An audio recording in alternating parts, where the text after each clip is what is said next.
आज आपण पाहणार आहोत शेवग्याच्या शेंगेचा हेल्दी आणि टेस्टी पराठा। खूप गुणकारी आहे शेवग्याची शेंग। ती सहज खाताना थोडासा कंटाळा येतो, तर आपण त्याचे पराठेही करून खाऊ शकतो। मोदीजींची सर्वात आवडता पदार्थ आहे हा। चला आपण आता बघूया शेवग्याच्या शेंगेचा पराठा कसा बनवायचा। पहिला खूप साऱ्या शेवग्याच्या शेंगा घ्यायच्या आणि त्या बॉईल करायला ठेवायच्या। माझ्या नवऱ्याने येताना खूप साऱ्या शेवग्याच्या शेंगा आणलेल्या, त्याचं करायचं काय, मग ठरवलं की आपण आता याचे पराठेच बनवूया। ते बॉईल केल्यानंतर त्याच्या आतमधला सगळा गर आपण काढून घेऊया। चमच्याच्या साहाय्याने काढणं खूप इझी आहे ते, त्याच्यामुळे आपण चमच्याच्या साहाय्याने त्यातलं गर पूर्णपणे काढून अशा प्रकारे प्रत्येक शेवग्याच्या शेंगेतला गर आपण काढूया। व्यवस्थित गर काढून घेऊया, कारण की त्याच्यातच आपल्याला सगळं प्रोटीन मिळणार आहे।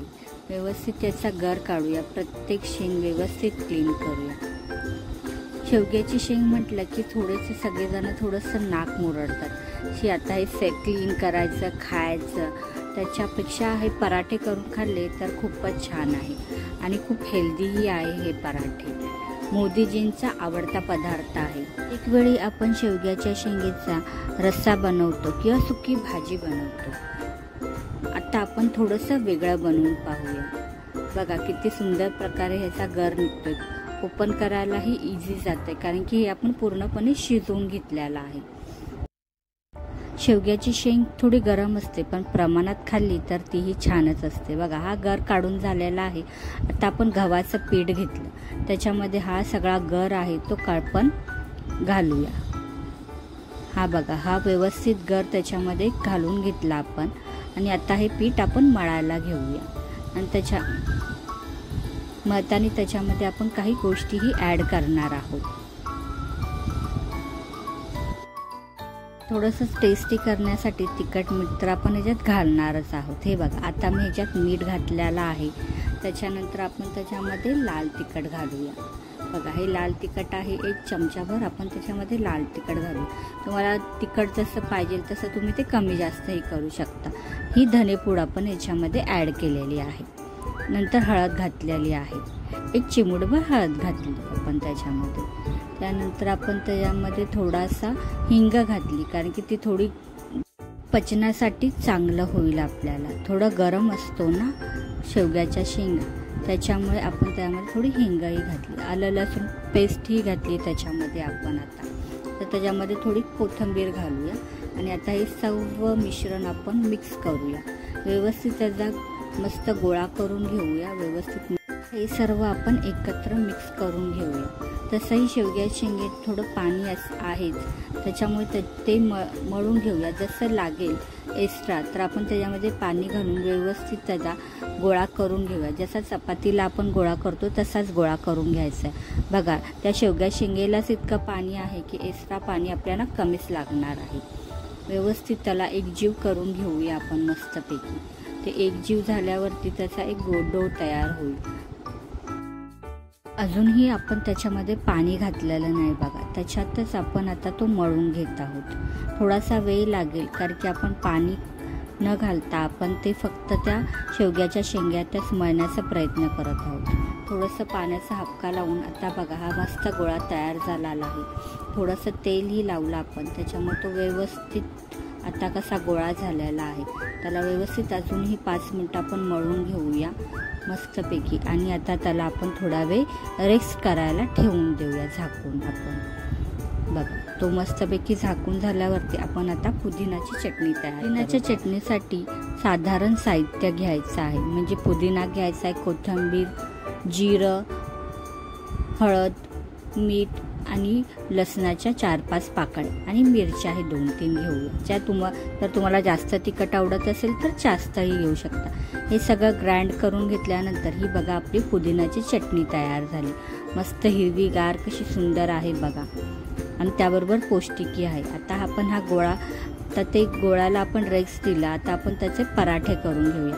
त्यात माझ्या नवऱ्याची आवड आहे की त्याला बटाटेही त्याच्यामध्ये पाहिजे, तर मी बटाट्याचंही थोडं सारण करून घेतलं। आता बटाटा पराठा करण्यासाठी ज्या ज्या गोष्टी बटाट्यामध्ये ॲड कराव्या लागतात त्या गोष्टी केलेल्या आहे। म्हणजे थोडी मिरची घातलेली आहे, लसूण घातलेली आहे, कोथिंबीर घातलेली, जिरं, लसूण याची पेस्ट करून घेतलेली आहे आणि ती बटाट्यामध्ये टाकलेली आहे. बटाटा पण उकडून घेतलेला आहे आणि आता ते मी बटाट्याचं सारण त्या शेवग्याच्या शेंगेच्या डोमध्ये आपण ते टाकलेलं आहे. आता ते आपण मळून घेऊया मस्तपैकी. हा तुम्ही साधाही करू शकता किंवा बटाटा घालूनही करू शकता. असं त्याच्यामध्ये तुम्हाला काही वेगळं घालायची गरज नाहीये. तो शेवग्याची शेंग आपल्या आपमध्येच एवढा पौष्टिक आहे की तुम्हाला वेगळं काहीही घालायची गरज नाही.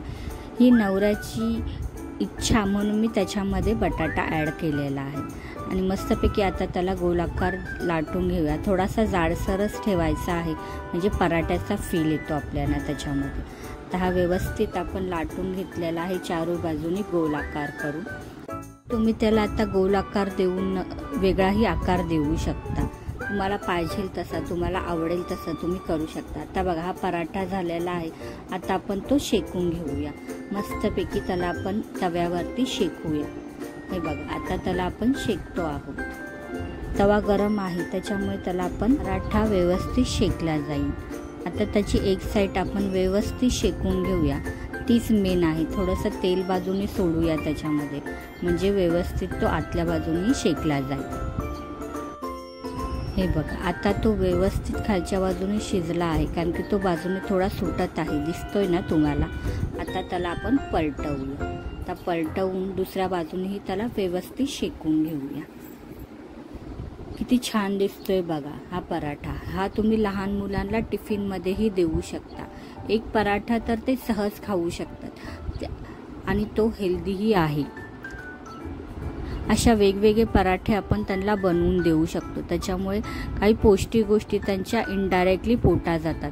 त्यांना कळणारही नाही की ह्याच्यामध्ये आपण शेवग्याची शेंग घातली आहे.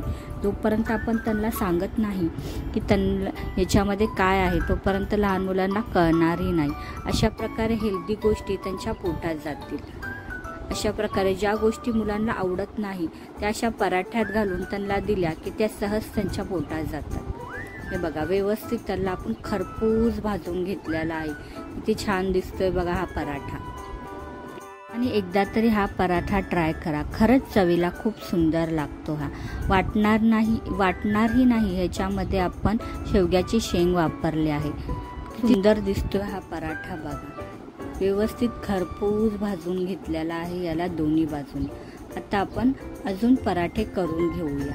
ते मस्तपैकी गोल लाटूया, मस्त गोल आकारात त्याला आणूया आणि त्याच्यानंतर आपण आता बटाट्याचा डो त्याच्यामध्ये घालूया आणि ते मस्त गोल लाटून घेऊया आपण आता मस्तपैकी.